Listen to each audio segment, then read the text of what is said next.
aren't eligible for the vaccine yet, children under the age of 12, masks are the best available protection for them and the adults around them. That's why we need to make sure children are wearing masks in school. Before I talk about the news related to vaccines, let me say a few words about masks and our children.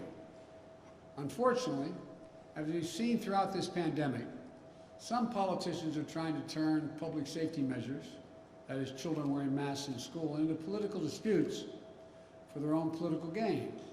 Some are even trying to take power away from local educators by banning masks in school. They're setting a dangerous tone. For example, last week at a school board meeting in Tennessee, protesters threatened doctors and nurses who were testifying making the case for masking children in schools. The intimidation and the threats we're seeing across the country are wrong. They're unacceptable. Now, I've said before, this isn't about politics. It's about keeping our children safe. It's about taking on the virus together, united. I've made it clear that I'll stand with those who are trying to do the right thing. Last week, I called school superintendents in Florida and Arizona to thank them for doing the right thing and requiring masks in their schools. One of them said, "We teach science, so we follow the science." The other said, they have a guiding principle, students first. I just couldn't agree more with what they both said. And that's why today I'm directing the Secretary of Education, an educator himself, to take additional steps to protect our children. This includes using all of his oversight authorities and legal action, if appropriate, against governors who are trying to block and intimidate local school officials and educators. And as I said before, if you aren't going to fight COVID-19, at least get out of the way of everyone else who's trying. You know, we're not going to sit by as governors try to block and intimidate educators protecting our children. For example, if a governor wants to cut the pay of a hardworking education leader who requires masks in a classroom, the money from the American Rescue Plan can be used to pay that person's salary, 100%.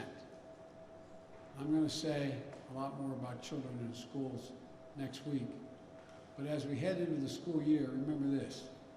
The Centers for Disease Control and Prevention, the CDC, says masks are critical, especially for those who are not yet vaccinated, like our children under the age of 12.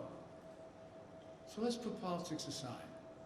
Let's follow the educators and the scientists who know a lot more about how to teach our children and keep them safe than any politician. This administration is always going to take the side of our children. Next, I want to talk to those of you who can get vaccinated, but you haven't. The Delta variant is twice as transmissible as the Alpha variant. It's dangerous, and it continues to spread. Vaccines are the key to stopping it. We're making progress. Today, more than 90% of seniors have at least had one shot, and 70% of people over the age of 12 have gotten their first shot as well. That's good news, but we need to go faster. That's why I'm taking steps on vaccination requirements where I can. Already I've outlined vaccine requirements that are going to reach millions of Americans, federal workers and contractors, medical staff caring for our veterans at VA hospitals, and our active duty military reservists and National Guard. Today I'm announcing a new step. If you work in a nursing home and serve people on Medicare or Medicaid, you will also be required to get vaccinated. More than 130,000 residents in nursing homes have had, sadly, over the period of this virus, passed away. At the same time, vaccination rates among nursing home staff significantly trail the rest of the country. The studies show that highly vaccinated nursing home staff is associated with at least 30% less COVID-19 cases among long-term care residents. With this announcement, I'm using the power of the federal government as a payer of health care costs to ensure we reduce those risks to our most vulnerable seniors.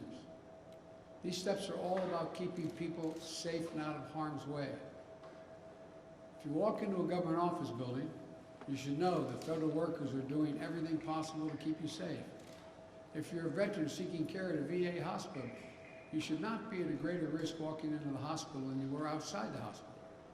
And now, if you visit, live, or work in a nursing home, you should not be at a high risk of contracting COVID from unvaccinated employees. While I'm mindful that my authority at the federal level is limited, I'm going to continue to look for ways to keep people safe and increase vaccination rates. And I'm pleased to see the private sector stepping up as well. In the last week, AT&T, Amtrak, McDonald's, they all announced vaccine requirements. I recently met with a group of business and education leaders from United Airlines to Kaiser Permanente to Howard University. We're also doing the same thing. Over 200 health systems, more than 50 in the past 2 weeks, have announced vaccine requirements. Colleges and universities are requiring more than 5 million students to be vaccinated as they return to classes this fall. All of this makes a difference. The Wall Street Journal reported the share of job postings stating that new hires must be vaccinated has nearly doubled in the past month. Governors and mayors in California, Maryland, Massachusetts, New York, Oregon, and Washington have all announced vaccination requirements. So let's be clear. Vaccination requirements have been around for decades. Students, healthcare professionals, our troops are typically required to receive vaccines to prevent everything from polio to smallpox to measles to mumps to rubella. In fact, the reason most people in America don't worry about polio, smallpox, measles, mumps, or rubella today is because of vaccines. It only makes sense to require a vaccine that stops the spread of COVID-19. And it's time for others to step up. Employers have more power today to end this pandemic than they have ever had before. My message is simple. Do the right thing for your employees, consumers, and your businesses. Let's remember, the key tool to keeping our economy going strong is to get people vaccinated and at work. I know that I'll have your back, they should know I'll have their back, as I have the back of the states trying to do the right thing as well.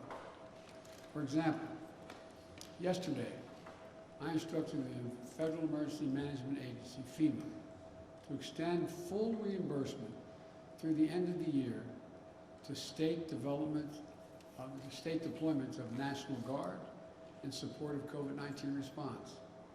Nearly 18,000 National Guard members are supporting our response nationwide, from caring for patients to administering vaccines to running testing sites to distributing supplies. As the states continue to recover from the economic toll left by COVID-19, the full reimbursement of National Guard services during this pandemic will be another tool that will help them shore up their budgets, meet the needs of their communities, and continue our economic recovery.